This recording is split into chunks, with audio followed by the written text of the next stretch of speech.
Hello guys, Tops here. Today on our build series How to Build Your Bros, I want to explain to newer people how to build your brothers.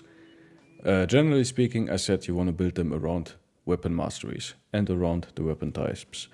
There are one-handed weapons, two-handed weapons and ranged weapons. Today we will talk about the two-handed weapons. Okay, so two-handed weapons. We have, as you can see, we have axes, two-handed axes, we have two-handed hammers, two-handed flails, two-handed maces, two-handed cleavers, two-handed swords. We do not have two-handed daggers. We have polearms, they are two-handed. We do not have two-handed spears. We do not have the ranged weapons. They're not two-handed. Okay, so basically, if you want to build a two-hander, as I already explained, you have to decide if he is a frontliner or a backliner, and that is decided by his melee skill. Can he reach 30 plus melee skill at level 10, or he cannot? If he can't, I would make him a backliner, because there's not enough melee defense to stay back. So if I have a bro like this, where I have a lot of melee attack, but not a lot of defense, I can make him into a melee bro. And today we are talking about the two-handed weapons. So if I have a lot of melee skill, but not a lot of defense, I can make him a backliner with a sword lance, for instance. Yeah, this guy, for instance, is a sword lancer. So he can get away with lesser melee defense because he stays in the back and is not being surrounded by opponents, and he doesn't have to tank a lot of attacks. So he can get away with less melee defense, like this guy, for instance. Yeah. Otherwise, if we want to make him into a two-handed frontline brother, man, we really need high defense. We want to have 30 plus melee defense on that brother. That is very important, and still as much melee skill as we can get. Because we only hit once per turn, that hit has to land, usually. Yeah. Okay, so let's talk about the two-handed weapons. Generally speaking, two-handed weapons have the best damage output per fatigue, and especially if you throw Berserk in the mix, two-handed weapons have the highest damage output in the game, period. The ranged weapons are not even close, the one-handed weapons are far off. Two-handed weapons do the most damage in the game. So, it is nice to get a two-handed weapon brother because of the high damage. Okay, but what if I have a brother who has a little bit low melee skill, right? We are looking for 90 plus melee skill. At least 85. More than 90, 95 melee skill for a two-handed weapon brother. Well, what happens if I have somebody who has like 80 melee skill, but still very good defense and very good primary stats? I can make him into a Greatsword, because the Greatsword has plus 5% chance to hit. By the way, I think the sword lance has plus 5 chance to hit as well. So the AoE does not, but the normal polearms, they have plus 5% chance to hit. So you get additional hit chance from certain weapon types, namely from the polearms and from the Greatsword. So if a brother has a little bit low attack, like 80-85 attack, you can make him into a Greatsword or a polearm guy. Greatsword if you have high melee defense. If you don't have high melee defense and you just have okay defense and okay attack, you can make him into a polearm backliner. Alright. For all the other weapons, you need to have high attack and high defense, right? Okay. And yeah, now we have a two-handed weapon. And as you can see, a lot of the times there's the two-handed weapon without reach, like this, has one tile reach, and then there's the two-handed weapon who has 2 tiles reach. So what we can do is we can give a brother quick hand, the perk, and then he can swap mid-battle through the weapons with 1 or 2 tiles reach. So even the front brother gets more reach. That's super nice, right? Because quick hands doesn't... Normally it costs 4 action points to swap a weapon in the fight, right? With quick hands, it costs 0 action points. We can do it for free, once per turn. That means if we do that, I can still walk 1 tile and attack if I have Pathfinder, because Pathfinder reduces the action points per tile. So that means I can always walk 1 tile and attack with my ranged weapons, if I like to. That is really, really nice. The quick hands Pathfinder combo on your 2-handers, on your Frontliner 2-handers. Doesn't matter if they're Battleforge or nimble. Okay, so now there's another thing. Berserk gives you additional 4 action point if we kill an opponent once per turn. So that means if I kill an opponent with my big axe and then nobody is in reach of me, I can berserk, but I cannot hit anybody. But then I could swap to my pole weapon and hit the guy who is 2 tiles away from me. So there's another synergy with berserk. So the berserk quick hand Pathfinder combo, really nice for the 2-handed brothers. And we can use 2-handed bros with these weapons and the the backpack weapons, right? Doesn't have to be the long axe, could also be a random polearm or another weapon that you pick up. But generally speaking, the mastery, all of the masteries reduce the fatigue by minus 25%. And you get a lot of the time additional bonus from having the mastery. So using a weapon that has the same mastery is an obvious way to go. Okay, so these are kind of the 2-handed brothers. We have now decided, or we have found a bro like this, let's say, who has good attack, good defense, so we can make him into a 2-handed frontline bro, right? So now we have to decide, do we make him Battleforge or do we make him nimble? And that is mostly determined by his primary stats. Because for Battleforge, we need to have a lot of fatigue, right? And we generally need to have a lot of hit points as well. But every time we level up, we're going to level melee skill, melee defense, and then the 3rd level will either be hit points, resolve, or fatigue, right?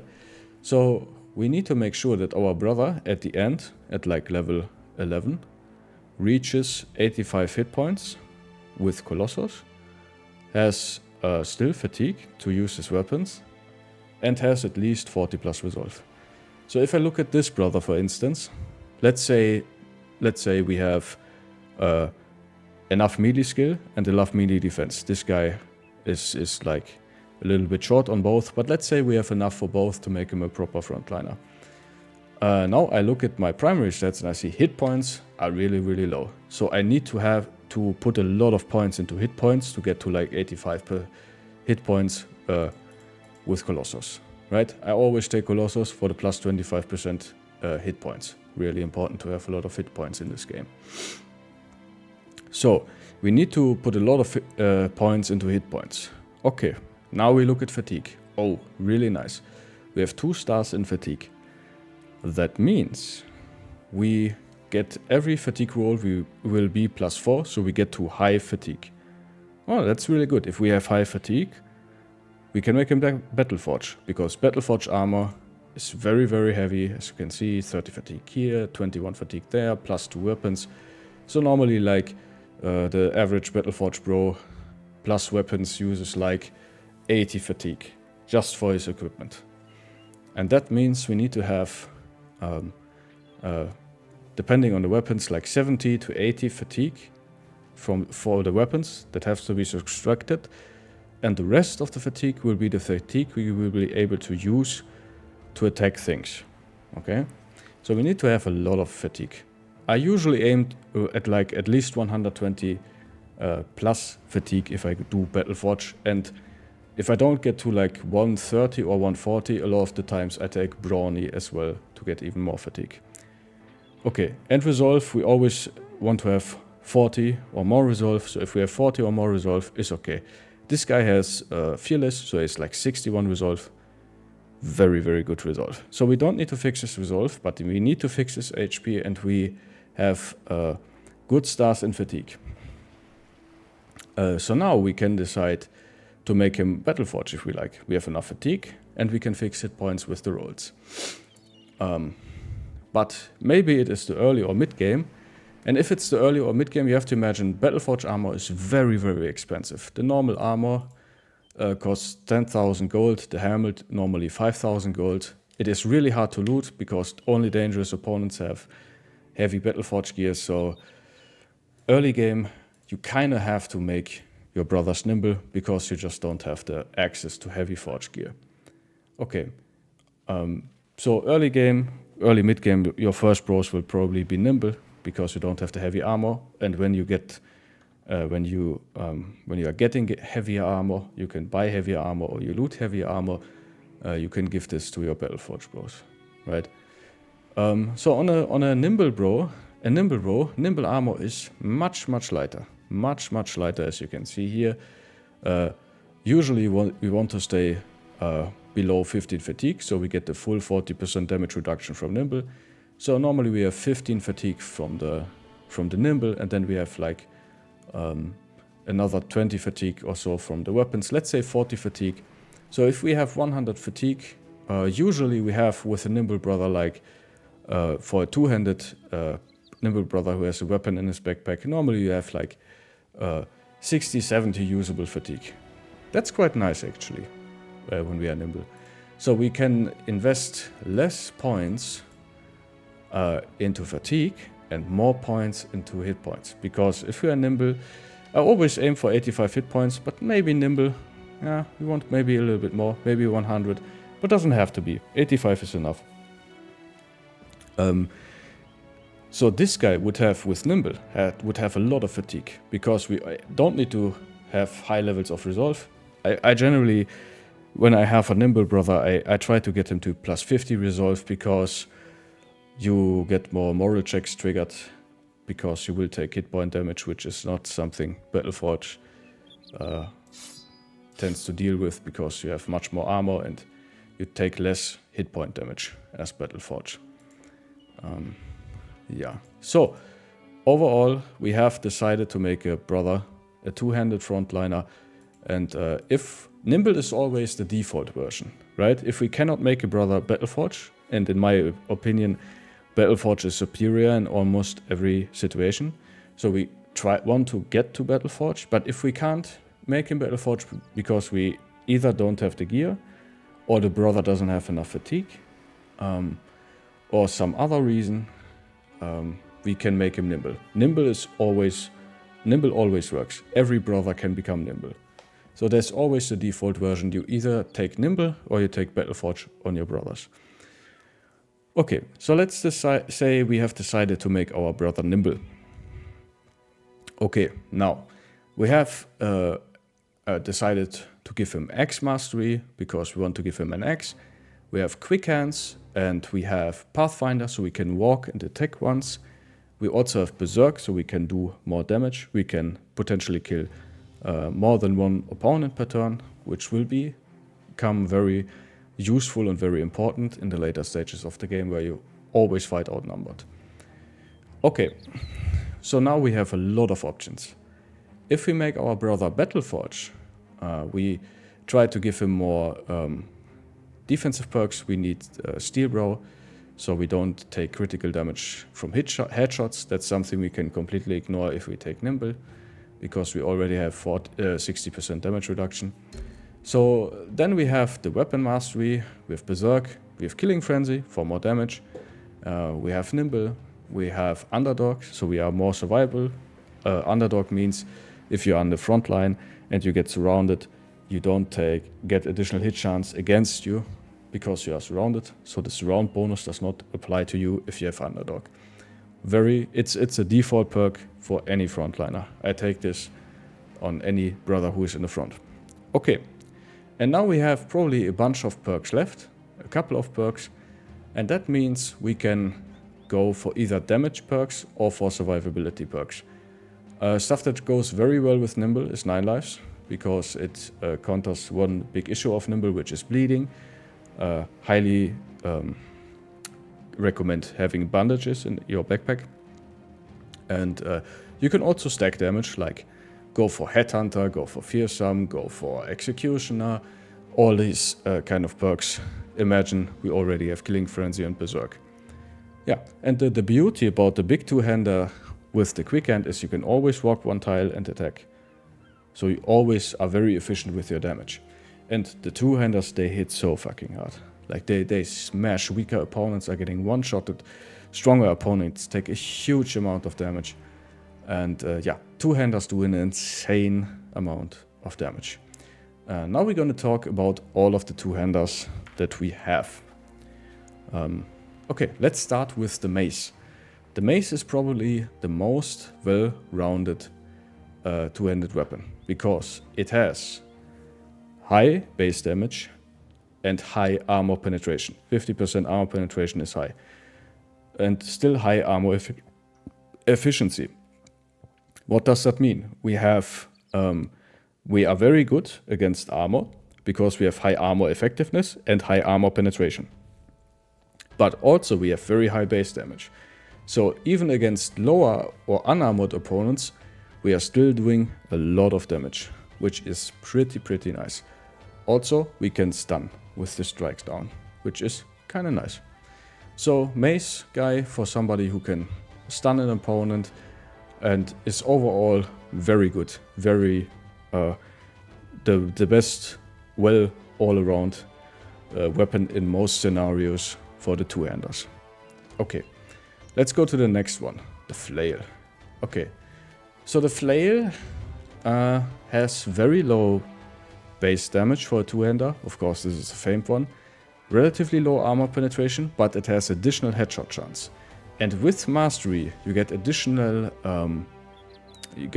armor penetration on headshots. So what you're gonna do if you have a two-handed Flail guy, first and foremost, you can skip quick hands because there's no ranged version for the two-handed Flail. But you can give him quick hands and have like a bill hook. That doesn't matter. So you can skip quick hands if you like to. But I highly encourage you to take Headhunter, because then if we get a headshot, we get another headshot with the next attack. And that means if we have a Fame Flail, or if we have the Brute trait, which gives us plus 15% damage on headshots, we can two-shot Orc Warriors, right? So the damage goes through the roof if we can stack it with another damage. Generally, I only make two-handed Flail bros if I have a Brute guy or if I have a Famed Flail. But the Flails are pretty nice because they ignore the shield bonus, right? So even if an opponent has a shield wall, you can still strike above the shield wall and hit an opponent. So I kind of like to have one Flail guy in my company. Next one, two-handed hammers. Okay, two-handed hammers, they are a little bit extreme. Their base damage is relatively low for a two-handed weapon. Their armor penetration is high with 50%. Their armor efficiency is the highest with 200%. So this weapon excels against highly armored opponents. And that is what it is mainly used for. It also has a counterclockwise AoE attack that has negative hit chance. So if you want to use that frequently, you need high attack and also high fatigue. A single target attack has a good chance of has 100% chance of staggering an opponent, which stagger means his initiative is halved, so the opponent will go slower. So if you stagger an opponent, most likely your whole team will be able to attack that opponent before that opponent acts. So it's kind of like a stun a little bit. Yeah, so I like to have one hammer guy in my team, sometimes two. I think this time we have two hammer guys. If you find a famed one, it's kind of nice to have one. Okay, next one, Axe guy. Axes have the, together with the Greatsword, the highest raw damage of all in the whole game, right? And also the highest damage of all the two-handed weapons. This is a Bardiche, has 75 to 95 base damage. The axe has still normally 30% armor pen, the northern ones have 40% armor pen and good armor efficiency. Also, the single target attack, Split Man, does additional damage. Basically, half of the damage will go to another body part. So you're basically doing with the single target attack plus 50% damage. So the raw damage of the Great Axe is just insane. Super high. Also, the long axe has the highest base damage of the 2-tile reach weapons. So I like these guys when I have a very good attack. And in most scenarios, these weapons will just do an insane amount of damage. And it is nice to have Great Axes. Normally I have at least 2, sometimes 3. So the two-handed Great Axe is kind of my default version for a lot of two-handed bros that I build. Okay, so the next one is the Cleaver. And the two-handed Cleaver, I build every run one, because you get a two-handed Cleaver from the Icy Cave, a famed one, which is a lot of the time pretty good. And for a two-handed Cleaver, we need to have high attack. You can get away with a little bit less defense in the front line. You can kind of fix that with reach advantage, although a lot of the times it doesn't work. You have to be very careful with your bro. So normally I want to have high attack, high defense, and you need an insane amount of fatigue, because you want to use Decapitate quite frequently, and the Cleaver is the only two-handed weapon that can attack twice per turn. So you need much more fatigue to swing this weapon. Actually, twice the amount of fatigue. So you want to have high amount of fatigue with the Cleaver, which naturally means nimble is kind of nice, because lighter armor means you have more fatigue. But of course you are less survivable, so you kind of want to have Battleforge. But in order to get a Battleforge Cleaver, you need to find an insane bro who has a lot of fatigue, a lot of attack, a lot of defense. And these brothers are really hard to find. But if you can find them, they are very, very nice. They do a lot of damage. It's a lot of fun, this guy. Alright, next one, Greatsword. I always build one Greatsword. Usually pretty early in the game. And normally it's a bro who has like around 80 melee skill, but otherwise pretty good stats. So it's like a lot of the time has like high defense and good hit points, good fatigue, good resolve. But the only thing that is missing a little bit is his melee skill. So these bros I make into my Greatswords.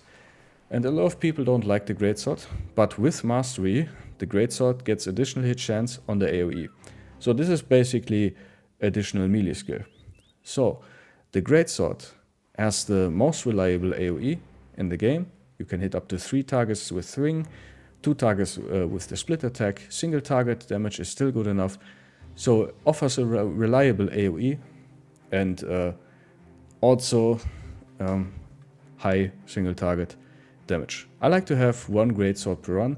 Sometimes I have 2. I like to put these guys on the flank so that they can frequently round swing. And normally these bros are quite tanky that I build. And of course you can go for nimble, you can go for Battleforge, you can stack damage. I like to go Headhunter Executioner on my Greatswords for just more damage. But you can also go for very defensive, especially if you want to use them on the flanks like an off-tank.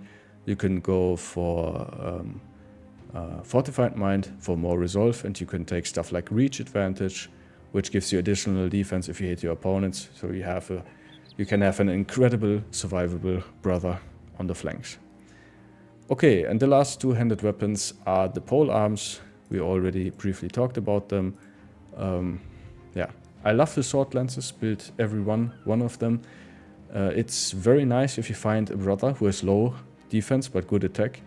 So somebody who has a huge trait, which lowers his defense, but still has high enough melee skill. That guy is excellent with a sword lance. And normally you want to have a lot of fatigue on this guy. So making this guy nimble is not a problem. Again, this is super late game and I enjoy Battleforge more than nimble. So I made him Battleforge. But yeah, high attack, you can get away with less defense. And then you have a very nice backliner. Yeah, alright, these are all the two-handed weapons. These are, as you can see, generally how I build my two-handers. You can see that right here. I've made build videos for every single build specifically, so you can look that up. So, but yeah, this is how I usually build my two-handers. And yeah, the perks that I take, the things that I do. Alright guys, I talked a lot. It's maybe a little bit confusing for the newer players. If you have any questions, please write it down in the comments below. And thank you so much for watching. I will see you in the next video. Have a nice day. Bye bye.